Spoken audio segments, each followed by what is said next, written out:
boss, meron tayong solution ngayon ng JBL speaker mga boss, front and back. Yan, ito yung front, ito yung front at yan, ito yung back mga boss. So same mga boss, meron siyang tweeter mga boss. Yan, ito yung front camera, sa front mga boss na speaker, sa front na sa ano mga boss, pintuan. Yan, ito siya yung tweeter, separate siya mga boss, and then yung tabihan connector mga boss, and then ito yung sa back ng speaker.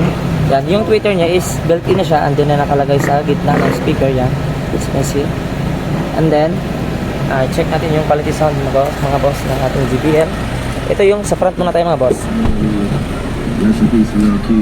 Ito siya mga boss. Yan. So ito siya mga boss. So ito yung sound ng JBL.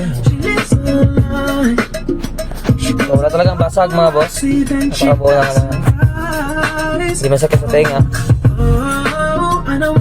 Tapos pwede nyo siyang i-adjust. Lalo na pag naka-hygiene na kayo mga boss, naka-android na yung kotse nyo, pwede nyo i-set yan, adjust. Mas maganda talaga pag meron siyang subwoofer mga boss, or yung underseat na speaker mga boss. So bali, meron tayong subwoofer dito available sa shop. Depende na sa inyo mga boss kung palagyan nyo rin yung o hindi.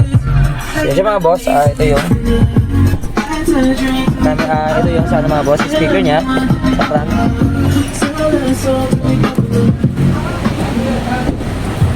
Ito yung sa back mga boss.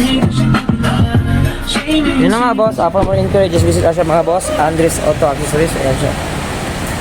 Ito yung landmark namin mga boss, Shell Station, Purok Bahada daw mga boss, or known as Banali mga boss, Banali Shell Station. So yun na mga boss, peace.